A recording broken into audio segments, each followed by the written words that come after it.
Enquête sur les moumoutes, une histoire tirée par les cheveux. Et devrais-je embrasser Marina Orsini devant un couple de chevaux en rut pour qu'on ait de bonnes critiques?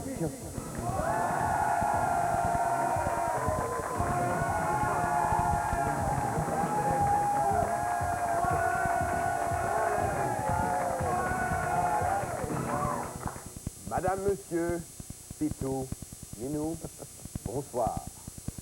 NATM International!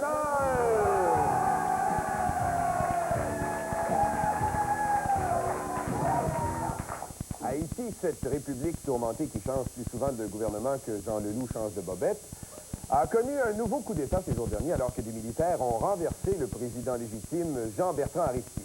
Moi, je trouve ça honteux. Oui, en effet, je trouve ça honteux que nos militaires et nous autres ne nous débarrassent pas de Brian Mulroney. Graine de Jean Chrétien, va! Mais pour l'instant, on ne parle pas du Canada, mais bien d'Haïti. Et pour nous en parler, nous avons un toton qui n'a rien de ma coûte, Daniel Thibault, mesdames, messieurs. Daniel Thibault!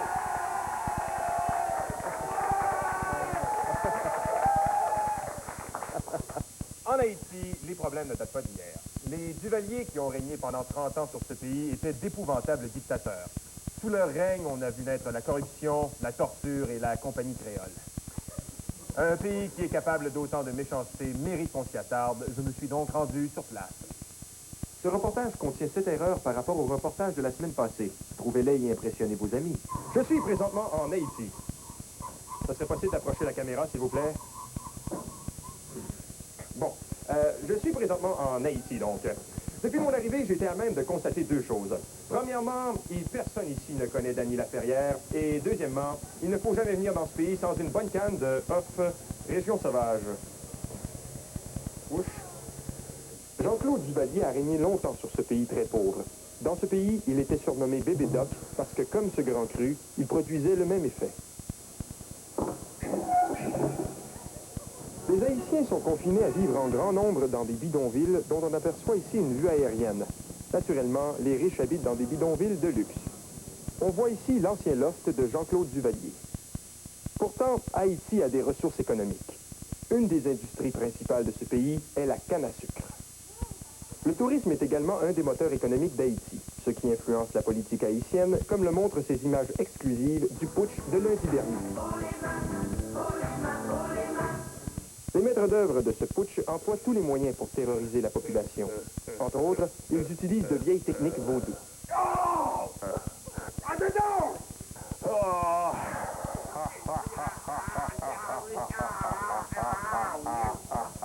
Le général putschiste Raoul Cedras a accusé l'ex-président Aristide de pratiquer le supplice du collier.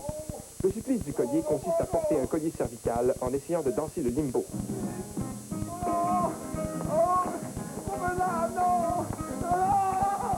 Des mensonges, disent les membres de l'Association des Haïtiens albinos de Montréal qui ont manifesté dans les rues leur mécontentement. Il faut libérer Haïti, il faut rétablir la démocratie, et il faut absolument que je finisse par prononcer mes R. Roger, Robert Val. Ah, merde. On appelle ce genre de pays une république de bananes. Et c'est pas pour rien, parce qu'un régime attend pas l'autre. En tout cas, une chose est certaine, nous souhaitons tous le rétablissement de la démocratie en Haïti. Ici Daniel Thibault, à Port-au-Prince. Daniel Thibault, mesdames, messieurs, Daniel Thibault. Je pense que je viens de comprendre pourquoi tu n'as pas ton veston avec toi. Ben oui, c'est ça, c'est parce que j'ai oublié de mettre du sel immédiatement sur la tâche, mais la semaine prochaine, mon veston va être prêt. Ah, parfait. Ah, on me passe une dépêche à l'instant ici. Mais elle n'est pas venue d'où je croyais. Alors attendez, rajoute un peu d'humour visuel. OK? Il ne devrait pas y avoir de problème avec ça. Voilà. NATM, scandale!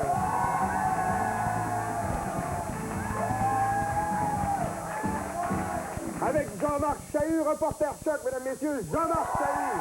Bonsoir. Depuis quelque temps, Guy Lafleur endosse la publicité d'une super moumoute de compétition qui serait, paraît-il, à l'épreuve des plus grands vents. Et puis, il y a même des rumeurs qui disent qu'ils veulent utiliser ces moumoutes-là pour recouvrir le stade à l'avenir. Merci, Daniel, toujours pertinent. Mais là n'est pas le scandale, n'est-ce pas, Jean-Marc? En effet, les personnes atteintes de perte de cheveux ne sont pas au bout de leur teigne. L'escroquerie capillaire bourdonne de vautours pour qui chauve rime littéralement avec profit. C'est derrière la façade respectable de l'esthétiquerie capillaire du cheveu futuriste que se cache le vautour aux tentacules les plus longues, le nul autre, Docteur Dollar Moquette. Docteur Moquette, êtes-vous un imposteur de la postiche ou un vulgaire attrape-nigo? Eh bien, c'est mieux me définir comme étant un paysagiste crânien, un protecteur de l'environnement capilleux. L'esthétiquerie capillaire, c'est la place où le chauve moderne peut payer aujourd'hui afin d'avoir des cheveux dans le futur.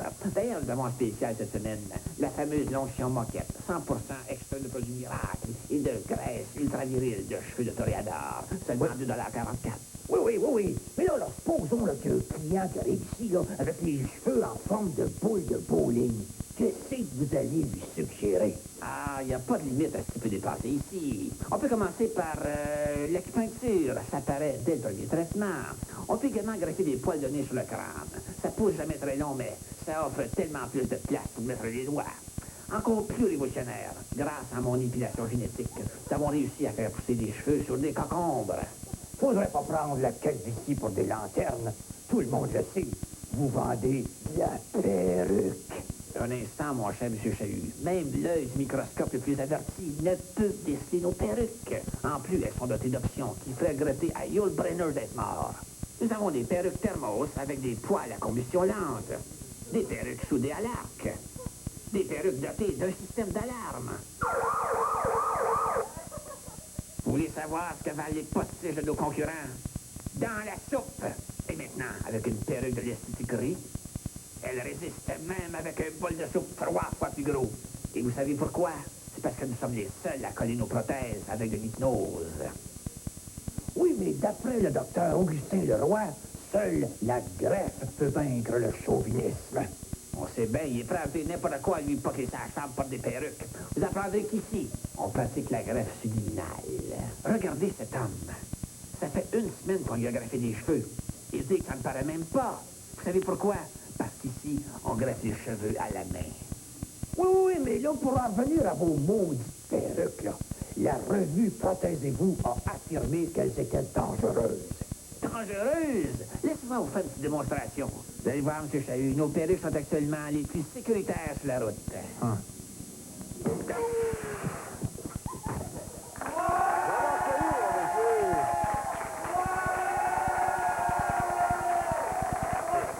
Finalement, Jean-Marc, c'est comme le secteur public, c'est toujours en greffe. C'est ça, mon Benoît. Devenir chauve, c'est un passé si bien. Jean-Marc Chahut, mesdames, messieurs, Jean-Marc Chahut! NATM rencontre!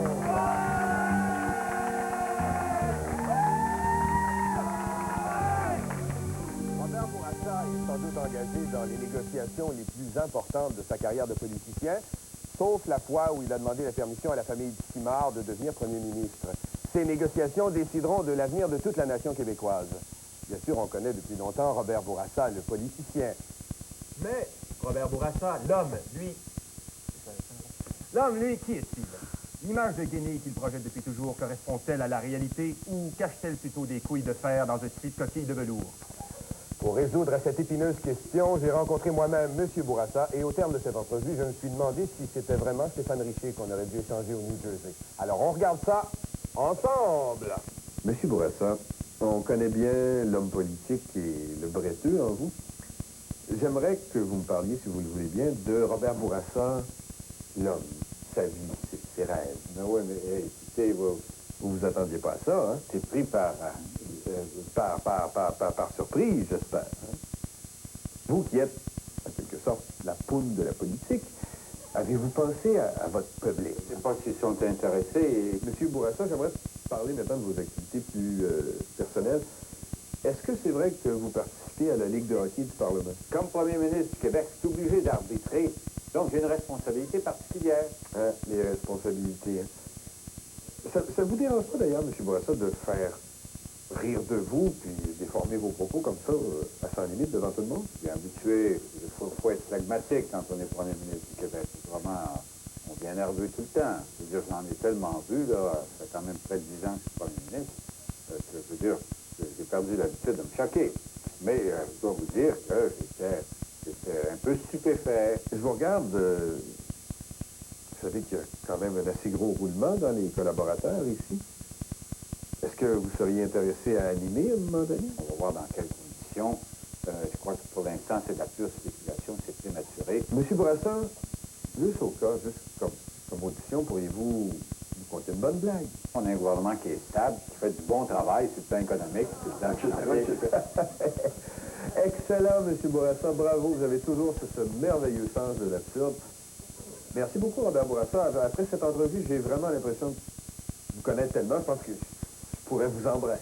Si tu mets ta langue, c'est un malfaiteur, on t'amène devant un tribunal. Vous venez derrière, pas de problème. Alors, ici Benoît Rousseau pour NATM, et c'est ça qui est ça. De retour.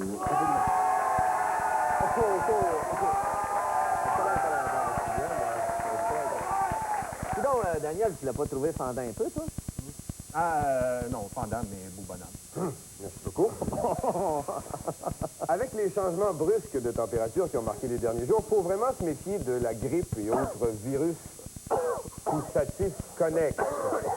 N'est-ce pas, André? André?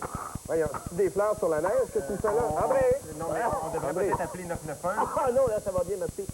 Non, Thierry, pas de 991. Non, tu leur fais pas Parfait. confiance à 991? Non, pas vraiment. Puis si tu regardes ça, tu vas comprendre pourquoi, peut-être.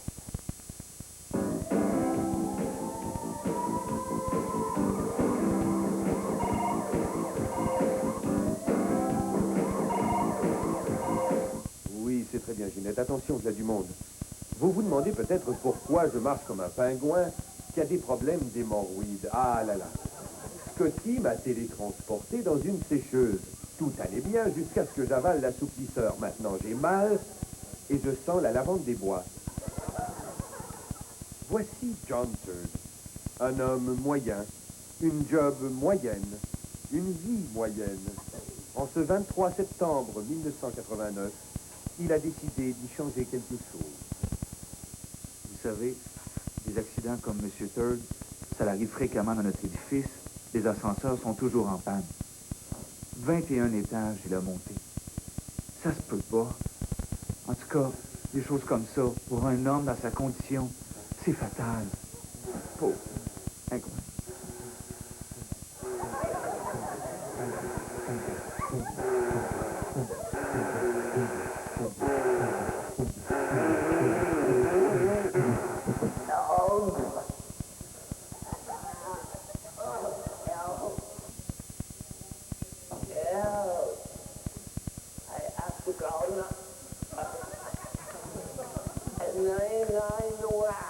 Oui, plutôt, je te l'envoie. Un ambulancier fut aussitôt dépêché sur les lieux. En homme d'expérience, il tenta la réanimation cardio-pulmonaire, mais rien ne fonctionna. C'est alors qu'il alla à la source du problème.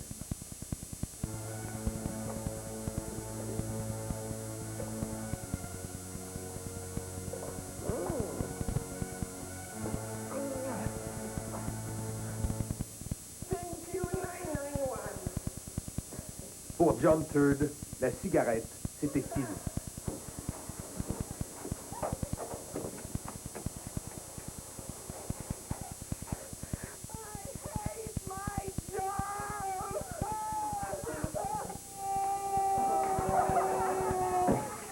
Je travaillais tranquillement, moi, puis monsieur, il est tombé sur mon trottoir de ciment frais après une rapide. Alors j'ai appelé le 991, il fallait que je finisse ma journée, moi, câline. Le secouriste est arrivé rien que sur une gosse. Il fallait vite trouver une solution, car c'était du ciment plus rapide.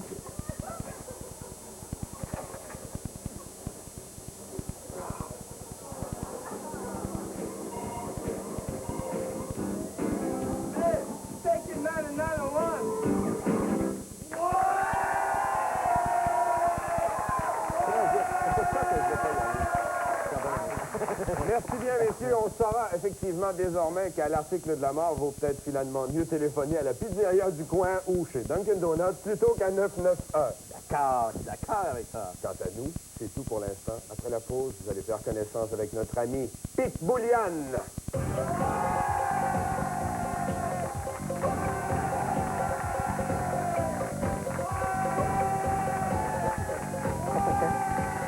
Bon, 5 minutes.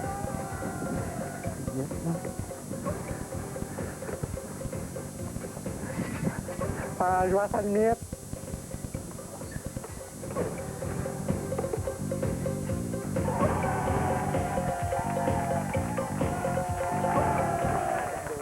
NATM, Pingouin!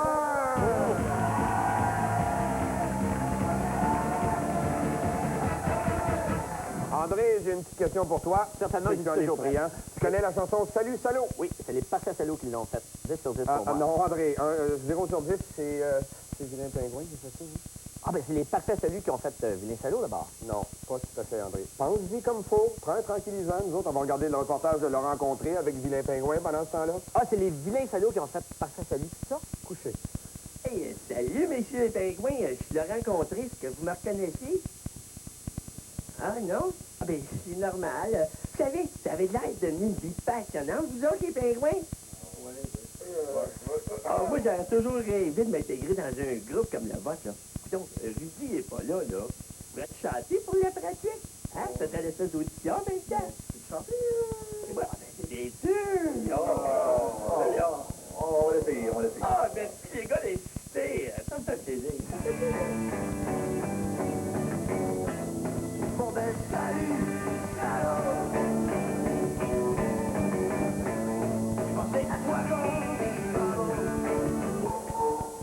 Écoute, Laurent, je pense que c'est pas exactement le style de voix qu'on cherche. Ouais, mais qu'est-ce que vous en pensez pareil?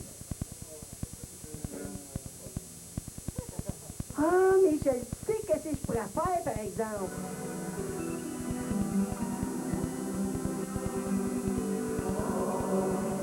Écoute bien, Laurent, c'est peut-être un peu trop smooth pour nous autres, ça. Ah, je suppose, M. Pingouin, que vous voulez quelque chose de plus vilain. Check back. Ah, là, ça sonne bien, par exemple. Ah, ça sonne mieux comme ça. Ça doit, c'est toujours joué par oreille. Et là, je vais vous éclater, M. les Pingouins, là, parce que le son, c'est ma pote. 1, 2, 3, go.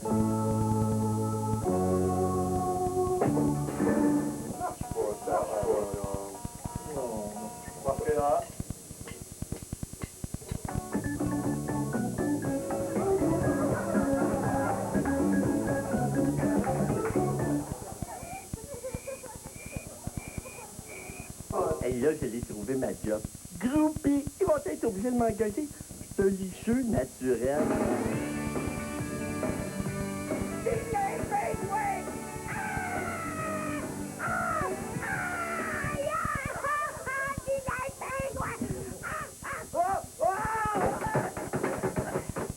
Hey, si, les gars, m'engagez-vous?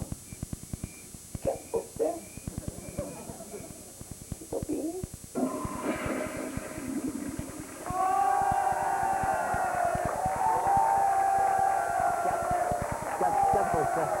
Ils ont rencontré un surdoué, mesdames, messieurs. 4 je sais pas pourquoi, ça me donne des idées, moi. NATM Espresso!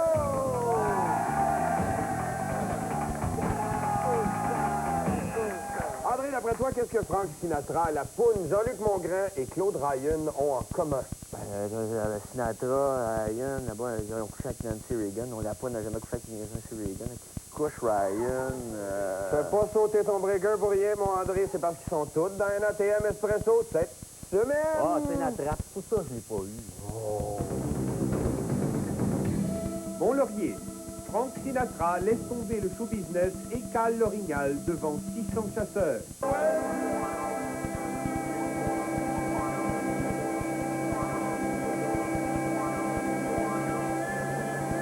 Bon, ben, grouille pas, j'arrive.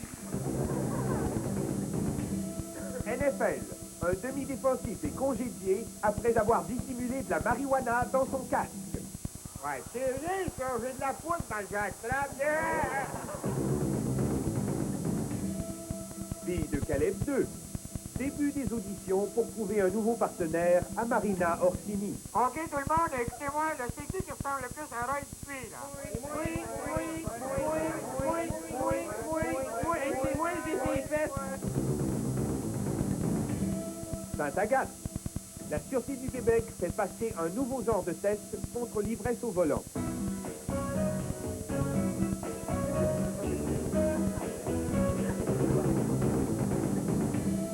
Sainte-Agathe du nœud coulant. Un dépanneur de la région refuse de faire crédit aux scouts. Là, c'est arrivé, j'ai demandé au gars du sac de marshmallow, puis il n'a pas voulu. Tu sais que tu t'en vas, toi? Vous gage 10 piastres que j'en rapporte une caisse. Vatican. Le clergé a mis au point un vaccin pour exorciser les enfants. Claude Ryan, sors de ce corps si vite.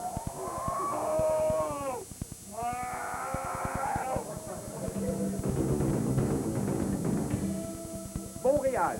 Deux admirateurs reconnaissent leur idole dans le parking du Théâtre des Variétés. Ah ben, gars, Roger, c'est la poule. Oh, pas connu! Mais là, pas son maquillage. Sherbrooke. Ces images d'archives prouvent que Jean-Luc Mongrain était déjà contestataire dans sa jeunesse. Non, je ferai jamais de la télévision commerciale. Oubliez ça. Sinon, là, les yeux m'en sortent de la tête.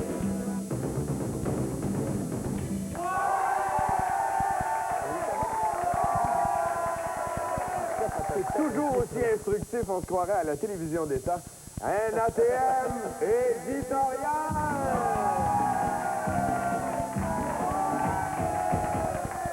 Certains téléspectateurs nous ont reproché que l'éditorialiste précédent, ce grand fendant prétentieux dont le nom m'échappe, tenait des propos beaucoup trop élitistes. Oui, et conséquemment, nous allons désormais confier l'éditorial à un véritable homme du peuple qui pense comme le peuple, pour le peuple et avec le peuple! Voici donc Monsieur Peuple, 1991, Pitbullian, mesdames, messieurs.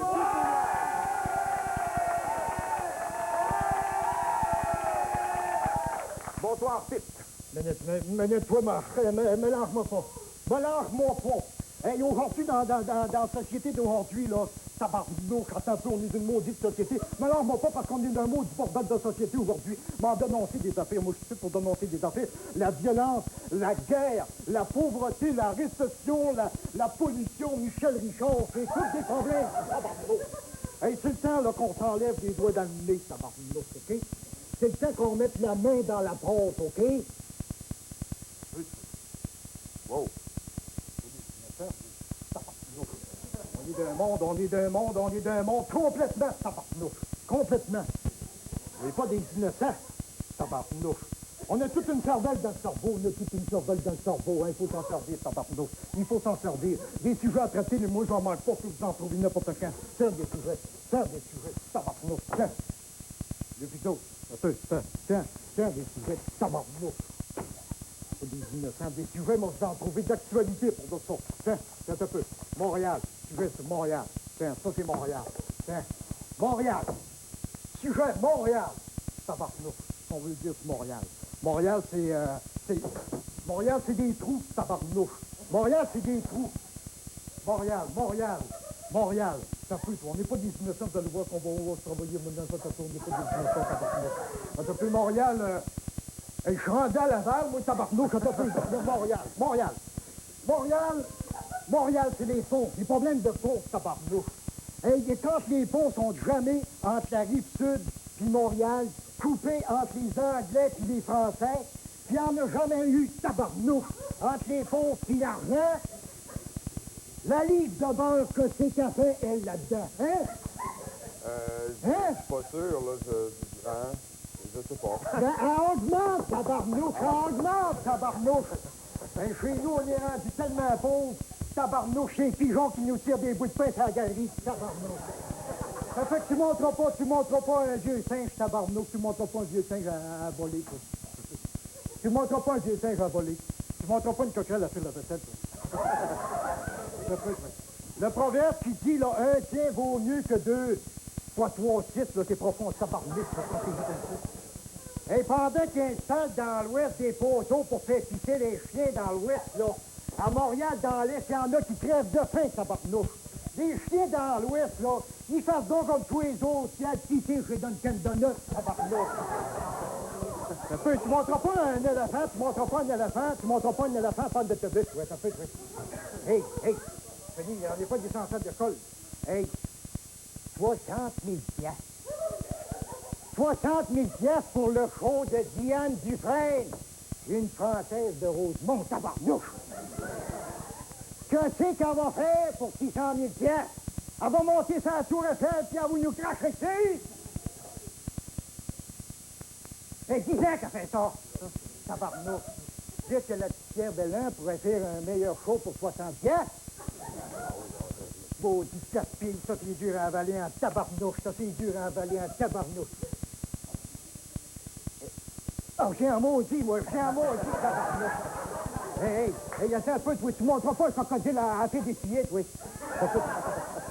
Déjà vu d'autres. En résumé, mes chers amis, comme le disait si bien le grand philosophe Rudolf Digest, il ne faut jamais mettre la charrue devant les bœufs, parce qu'ils peuvent te donner un ticket, tabarnouche.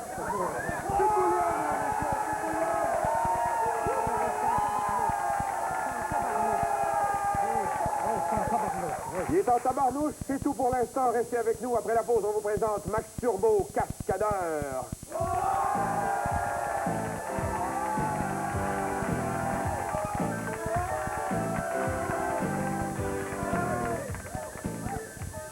Ça sent la limite. Bonjour. Ça sent la limite, c'est ça? Non, c'est pas ici, ça la limite? C'est où? C'est à bas? À gauche? À gauche? En bas? En bas à gauche? Là-bas?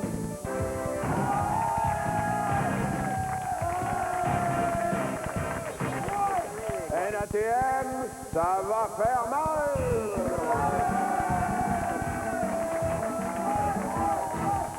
Vous savez qu'il existe des métiers très dangereux. Ah, comme ceux qui lavent les vitres des gratte-ciels puis qui se reculent pour admirer leur œuvre. Non, pas tout à fait. Je parle de ceux qui côtoient la mort à chaque instant pour gagner leur vie. Ah, les entrepreneurs de pompes funèbres? C'est Bruce, voici le cascadeur québécois qui est plus rapide que les poignées de sa tombe. Max Turbo, le cataclysme humain, mesdames et messieurs.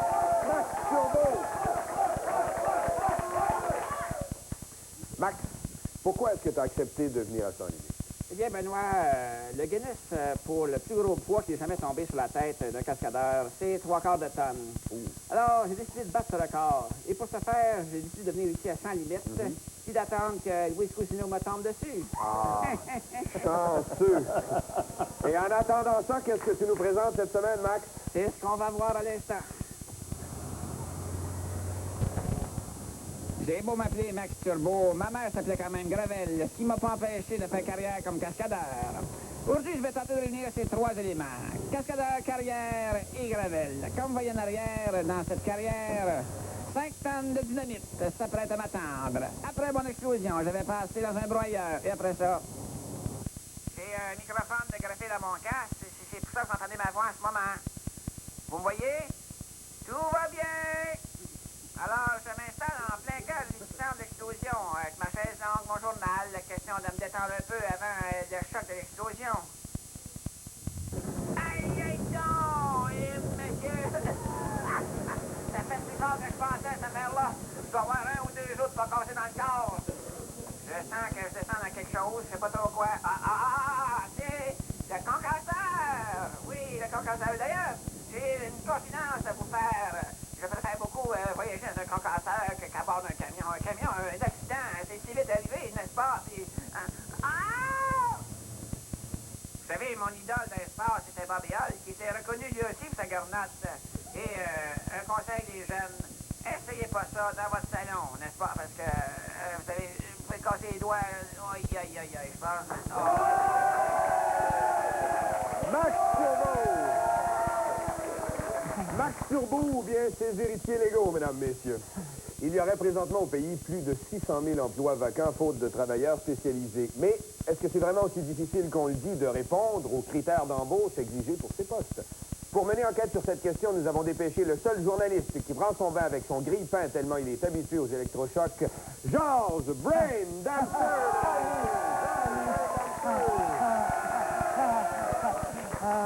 salut à vous, les petits amis. C'est comme moi, vous aimez vous les papilles gustatives en mangeant un bon sorbet ou de la crème glacée. Ben, vous serez content d'apprendre qu'une visite chez votre dentiste peut vous procurer la même sensation. Qu'est-ce que tu veux dire, Jean? Je sais pas, mais peut-être que si on regarde les images, on va comprendre. J'espère.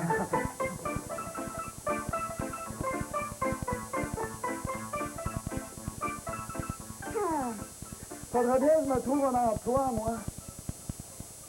All right, man! Ça, c'est un emploi pour moi. Tu donnes plein de queue. C'est vrai. Minute, George. Ne deviens pas dentiste n'importe qui. Hein? Qu'est-ce que c'est ça? C'est la voix du narrateur, voyons. Qu'est-ce que tu dis? Ça prend des qualifications. As-tu complété ton secondaire 5? Non, mais j'ai 5 secondaires